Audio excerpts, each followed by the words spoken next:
किसी जगह पर बैंक की मीटिंग हो रही होती है। एक आदमी कहता है कुछ समय पहले वेस्ट कॉम्पटन ग्रीन था, वहां कोई नीग्रो नहीं रहता था, पर एक ही दशक के अंदर ये पूरा रेड हो गया। हर जगह नीग्रो ही नीग्रो छा गए, बल्कि उन्हें उन लोगों के लिए और घर बनाने पड़े जो वहां रहना चाहते हैं। तभी दूसरी साइड का हेड कहता है तो तुम हमारे लिए क्या कर सकते हो। बैंक साइड का हेड कहता है हर उस संपत्ति के ऋण पर ब्याज 7% जो साउथलैंड ट्रस्ट रियलिटी के पास होगी। फिर वो लोग नीग्रो लोगों से फायदा उठाने की स्कीम बनाने लगते हैं। एंड में वो डील फाइनल कर लेते हैं। तभी उनमें से एक कहता है हम इसे पेश कैसे करेंगे। बैंक की साइड से एक आदमी कहता है मिस हेलन ये काम संभालती हैं, ये किसी आदमी से कम नहीं है। तभी हेलन उन्हें बताती है कि काफी अच्छी शुरुआत हुई है। आज ही 2 घर के दायरे में हमने दूसरा घर नीग्रो परिवार को बेचा है। ये लोग खासकर पूर्व नीग्रो सैनिक भारी तादाद में पश्चिम की ओर आ रहे हैं। तभी एक आदमी कहता है 2 ब्लॉक में 2 परिवारों को भारी तादाद कह रही हो, तुमने कहा था ये बहुत चालाक है।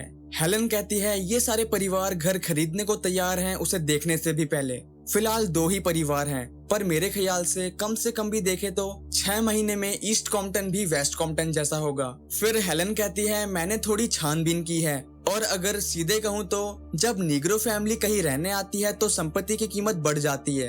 तो ऐसा छलावा बनाने के बजाय जो ज्यादा समय तक नहीं चलेगा और जो मोहल्ले और जिंदगियां तबाह कर रहा है, अगर हम लोन ऐसे दर पर दें जो लोग चुका सके तो ऐसा नहीं है कि हम मुनाफा नहीं कमाएंगे। तभी वो लोग कहते हैं ये औरत तुम्हें कहां से मिली, हम साम्यवादी नहीं है हेलन, भोलेपन की भी हद है, तुम में जोश है इसलिए यहाँ हो, नहीं तो तुम घर बैठकर अपने पति और बच्चों का ख्याल रख रही होती।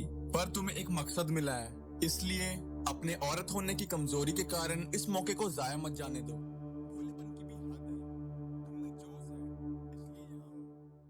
मिसेस जॉनसन कहती है 20%। हेलन कहती है इस तरह के सौदे में यह आम बात है, ये ज्यादा लग रहा होगा पर हम सारा जोखिम उठा रहे हैं क्योंकि आप जानते ही हैं कोई भी बैंक ऐसे नीग्रो को लोन नहीं देगा जो कि किसी खास इलाके में घर ले रहा हो।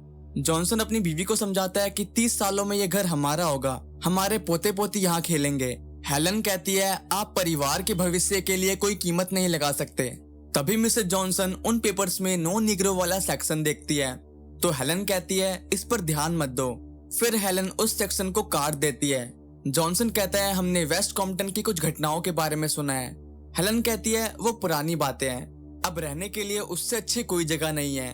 फिर जॉनसन उन पेपर्स में साइन कर देता है। हेलन कहती है देखिए मुझे नहीं लगता कोई दिक्कत होगी, पर अगर आप रात को वहां जाएंगे तो समस्या की संभावना थोड़ी कम होगी।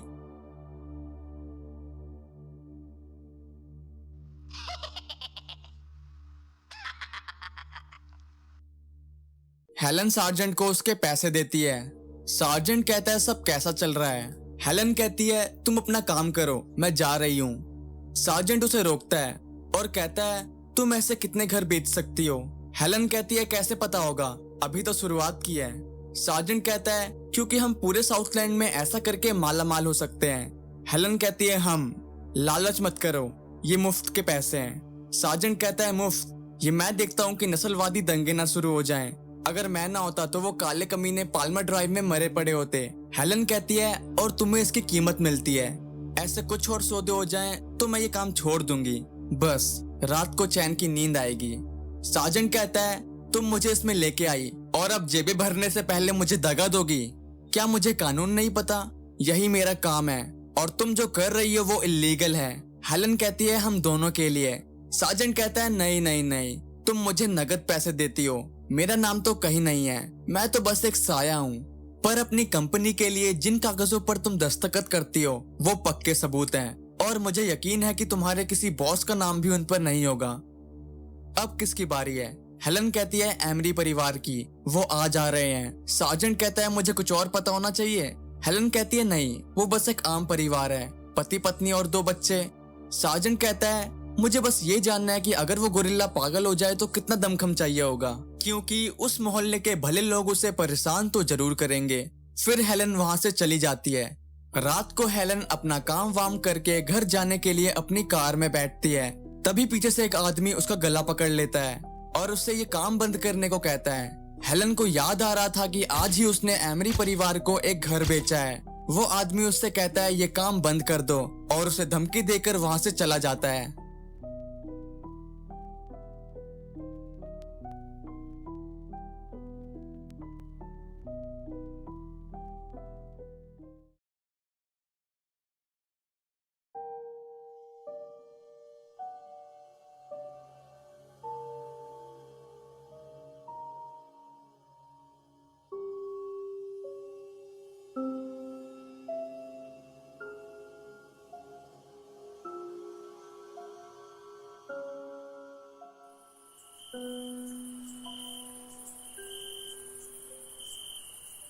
किसी सुनसान इलाके में एक घर था जहां पर लक अपने बेटे को पीच खिला रही होती है। तभी लक का कुत्ता दरवाजे पर भौंकने लगता है। लक दरवाजा खोलकर बाहर देखती है तो एक अजीब सी बूढ़ी औरत उसके घर की तरफ आ रही होती है। लक उससे पूछती है, क्या आप रास्ता भटक गई हैं? तो वो बूढ़ी औरत कहती है, नहीं नहीं, मैं तो बस टहलने निकली थी, तभी तुम्हारा ये सुंदर सा घर दिखा तो मैं इस तरफ चली आई। ये बोलते बोलते वो उस कुत्ते को सहलाने लगती है। फिर वो बूढ़ी औरत एक गाना गाती है जो कि उसके पापा उसे बचपन में सुनाते थे। लक को उस औरत का बर्ताव थोड़ा अजीब लगता है, इसलिए वो अपने कुत्ते को अंदर बुलाती है, लेकिन तब तक वो कुत्ता काफी दूर चला गया था। तभी उस औरत को लक के बच्चे की आवाज आती है। तो वो बूढ़ी औरत पूछती है, क्या ये तुम्हारा बच्चा है? लक कहती है, हाँ। वो बूढ़ी औरत पूछती है, इसका नाम क्या है? लक उसका नाम चेस्टर बताती है और कहती है कि अब शायद आपको यहाँ से जाना चाहिए, मेरे पति आते ही होंगे। तो वो बूढ़ी औरत कहती है, वही आदमी जो 1 घंटे पहले 2 बच्चियों के साथ यहाँ से गया था, मैंने उसे देखा था। फिर वो बूढ़ी औरत कहती है, क्या मैं तुम्हारे बच्चे को ले सकती हूँ? लक कहती है, क्या? बूढ़ी औरत कहती है, तुम्हारे बेटे को, उसे लेकर मुझे बहुत खुशी होगी, उसे मुझे दे दोगी? लक को ये काफी अजीब लगता है और वो घर के अंदर जाते जाते उस बूढ़ी औरत को जाने के लिए कहती है। वो बूढ़ी औरत कहती रहती है कि इस बच्चे को मुझे दे दो। अंदर जाते ही लक अपने बच्चे को लेती है और दरवाजे बंद करने लगती है। वो खिड़की के बाहर देखती है तो और भी गोरे उसके घर की तरफ आ रहे होते हैं। लक चेस्टर को एक कबर्ड में छुपा देती है। वो काफी डरी हुई थी। तभी वो लोग कांच तोड़कर घर के अंदर आ जाते हैं और लक और चेस्टर को ढूंढने लगते हैं। थोड़ी देर में वो लक को ढूंढ लेते हैं और उसे पकड़कर नीचे लिटा देते हैं। वो बूढ़ी औरत चेस्टर को ढूंढने लगती है। तभी उसे कबर्ड में से कुछ आवाजें आती हैं। वो कबर्ड खोलती है तो उसमें चेस्टर होता है। वो उसे प्यार से बाहर लेके आती है और उसके साथ खेलती है। फिर वो कहती है, बिल्ली गई बस्ते में, और चेस्टर को एक झोले में डालकर उस झोले को बंद कर देती है। लक का ये देखकर काफी बुरा हाल था।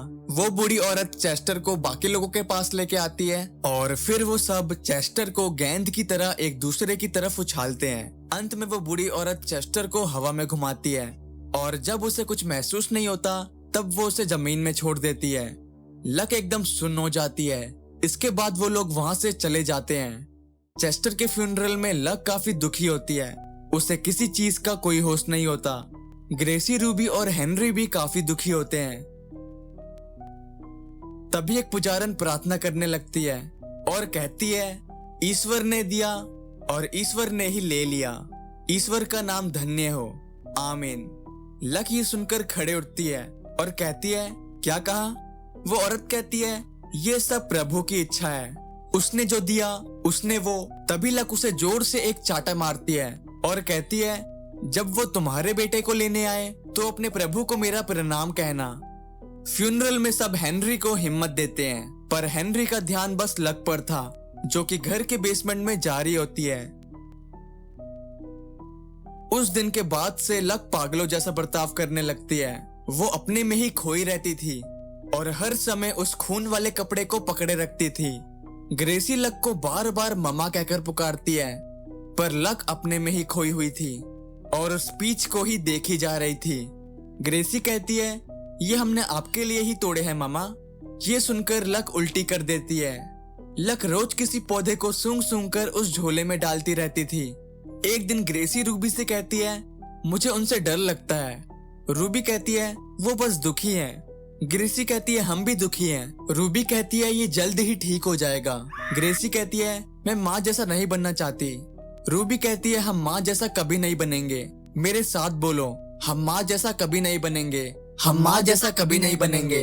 एक रात ग्रेसी अपने डैड से कहती है, आप हमारी हिफाजत करेंगे ना डैडी? हेनरी कहता है, हमेशा तुम्हारी हिफाजत करूंगा बेटी, तुम चिंता मत करो, अब ऐसा कभी नहीं होगा, मेरा वादा है तुमसे। ग्रेसी कहती है, अगर माँ वापस नहीं आई तो?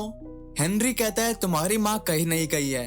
रूबी कहती है, हाँ, पर वो पहले जैसी नहीं रही डैडी। मतलब क्या आपने उन्हें बातें करते नहीं सुना, उससे बात करते हुए, जैसे वो पागल हो गई है? हेनरी कहता है, चुप हो जाओ, तुम अपनी माँ के बारे में ऐसे बात नहीं कर सकती।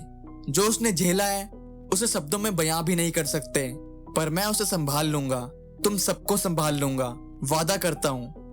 हेनरी लक को बाहर बेसमेंट में देखने जाता है तो वो वहाँ मेरा बच्चा करके रो रही होती है। कुछ समय बीतने के बाद हेनरी को नौकरी के लिए फोन आता है और फिर वो लोग कुछ समय में वहाँ से जाने लगते हैं। हेनरी ऊपर लक को बुलाने जाता है। लक एक बॉक्स को प्यार से सहला रही होती है। हेनरी उससे कहता है अब जाने का समय हो चुका है। लक काफी दुखी होती है। हेनरी उससे कहता है नीचे 2 बच्चियां हैं जिन्हें अपनी माँ की जरूरत है। मुझे तुम्हारी जरूरत है, मैं ये अकेले नहीं कर सकता, हम सब संभाल लेंगे। याद है ये मुझसे किसने कहा था, चाहे हम जहां भी जाएं वो हमेशा हमारे साथ रहेगा।